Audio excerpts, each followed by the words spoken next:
Y ahora, ¿cómo se determina el tamaño? Fácil. Entre más grande sea la célula que pasa, el disturbio eléctrico va a ser mayor. Y entre más pequeña sea la célula que ingresa, el disturbio eléctrico va a ser más pequeño. Por lo tanto, de esa forma nos va a permitir diferenciar o clasificar el tamaño celular. Como bien sabemos, los eritrocitos y plaquetas, dependiendo de la condición clínica o incluso en condiciones normales, vamos a encontrar células de diferente tamaño. Eritrocitos pequeños, algunos muy pequeños, eritrocitos normales y eritrocitos de tamaño más grande. Lo mismo ocurre con las plaquetas. Y de esta forma ya determinamos la cantidad y el tamaño celular de eritrocitos y plaquetas. Una vez que el sistema automatizado nos determinó mediante impedancia eléctrica la cantidad y el tamaño de eritrocitos y plaquetas, nos va a arrojar un resultado como se observa en la siguiente tabla. Tenemos un resultado de eritrocitos, un resultado numérico, tenemos un resultado de plaquetas, un resultado numérico, pero también tenemos un resultado del volumen o el tamaño de estas células, que se traduce en volumen corpuscular medio para eritrocitos y en volumen plaquetario medio para las plaquetas. Y bueno, además aparecen otras determinaciones, otros parámetros como las concentraciones de hemoglobina que se hacen mediante cálculos, mediante la determinación de eritrocitos, de hemoglobina y de volumen. Se hace hace una serie de cálculos el analizador automatizado y por eso es que nos arroja también esos parámetros. Sin embargo, lo que quiero ejemplificar en este resultado es lo siguiente. El equipo te arroja valor numérico, sin embargo, también nos va a arrojar un histograma, así se llama, un histograma, donde nos va a permitir visualizar rápidamente el tamaño de la población celular determinada, o el tamaño de los eritrocitos que cuantificó, o el tamaño y el tamaño de plaquetas que cuantificó. ¿Cómo se interpretan los histogramas? Fácilmente. En el eje de las Y vamos a determinar, nos representa las cantidades de estas células y en el eje de las X el tamaño de estas células. ¿Ok? Por lo tanto, en esta campana de Gauss nos dice que el 95% o la mayoría de las células cuantificadas se encuentran en un volumen corpuscular medio de 87.1. Si se dan cuenta, el pico de la curva alcanza ese, ese resultado, por eso es que se traduce o por eso es que el analizador nos devuelve ese resultado. ¿Ok? Entonces, resumen, cantidades, tamaños y el pico es el volumen corpuscular medio de eritrocitos o en su caso de plaquetas, volumen plaquetario medio. Ahora, hay ocasiones que va a ocurrir un fenómeno interesante. ¿Qué nos va a decir si esta campana se abre más de lo normal? Se hace más ancho. Eso nos quiere decir que tenemos un tamaño celular variado. O sea que vamos a tener eritrocitos de diferentes tamaños. ¿Y cómo se va a medir esta amplitud de la campana? Mediante el RDW, el coeficiente de variación. Entre más aumente el RDW, coeficiente de variación, quiere decir que tenemos un tamaño celular, bueno, diferentes tamaños de eritrocitos. O sea, hay más heterogeneidad celular. Entre más se cierre la campanita, quiere decir que hay una población celular más homogénea. ¿Ok? Esto es interesante porque justamente, como les mencionaba, dependiendo de la situación clínica del paciente, vamos a tener los siguientes ejemplos. En este histograma, si se dan cuenta, les marqué donde está el volumen corpuscular medio. Este es de eritrocitos en 100 femtolitros.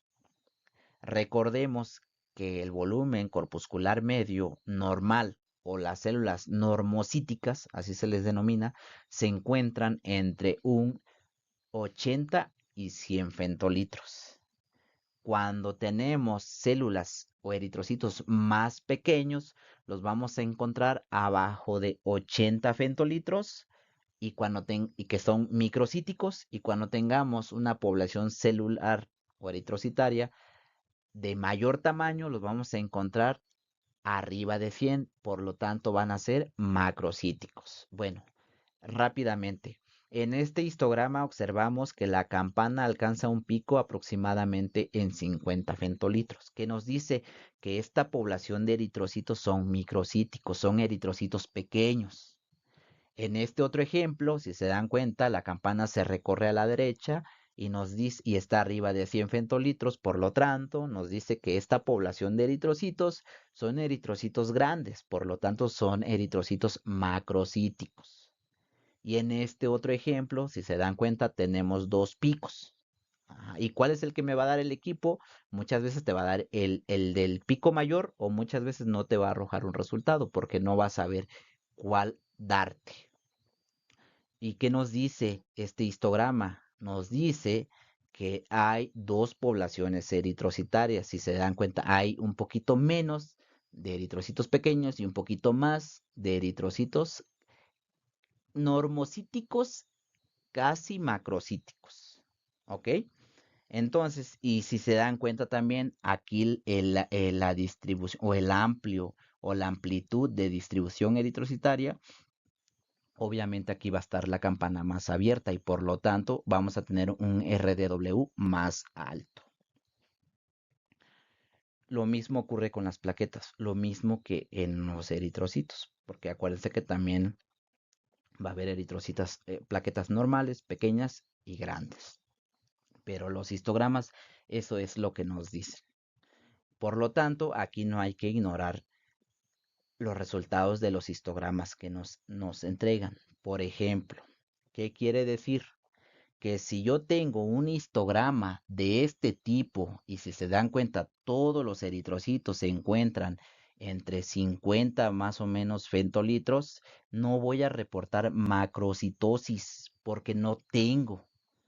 Aunque yo en el microscopio los vea más grandes, no los voy a reportar porque acuérdense que cuando hacemos un extendido, al momento de estar expuestas las células en una superficie, obviamente cambian el tamaño o simplemente por verlo en el microscopio y al ver unas células normocíticas o un poquito más grandes de las otras, vamos a decir que estas que son grandes son macrocíticas y estas que son pequeñas son microcíticas. Sin embargo, acuérdense que el volumen se determina en las células en suspensión, en la sangre, cuando el equipo los analizó. Por lo tanto, sí hay que tener mucho cuidado con esos reportes de macrocitosis cuando tengo un volumen corpuscular medio, por ejemplo, de 50. ¿Ok? Hay que tener mucho cuidado con eso. La determinación de hemoglobina de nuestro analizador automatizado se va a llevar a cabo mediante el método de Lauril de sulfato de sodio. ¿En qué consiste? Tenemos una molécula de hemoglobina, el cual es un tetrámero de 4 cadenas polipeptídicas de globina, en el cual va a tener un grupo hemo, va a tener un grupo hemo que va a estar constituido por una protoporfirina 9 y que en su interior va a presentar o va a estar puenteado por un grupo ferroso central. Vamos a tener el sulfato lauril de sodio con un grupo hidrofílico y un grupo hidrofóbico del otro extremo. Una vez que el sulfato lauril de sodio está en contacto con la hemoglobina, va a sufrir un cambio conformacional, el cual va a consistir en oxidación del ion ferroso, convirtiéndose a ion férrico. Este cambio conformacional va a permitir que interactúe el ion férrico con el grupo hidrofílico del sulfato lauril de sodio. En resumen, el sulfato lauril de sodio es un surfactante aniónico. Va a alisar la membrana de los eritrocitos, va a liberar la hemoglobina y este mismo reactivo se va a combinar con la hemoglobina liberada formando un hemicromo estable, que va a ser sulfato lauril de sodio más hemoglobina. Este complejo de sulfato lauril de sodio más hemoglobina se va a determinar mediante espectrofotometría, principalmente a 555 nanómetros. Por lo tanto, la concentración de este micromo estable va a ser proporcional a la cantidad de hemoglobina presente en la muestra analizada, y por lo tanto el analizador nos va a arrojar el siguiente resultado. Un resultado de hemoglobina, por ejemplo, de 10.6 por gramo en gramos por decilitro. Ese va a ser el método de determinación de hemoglobina.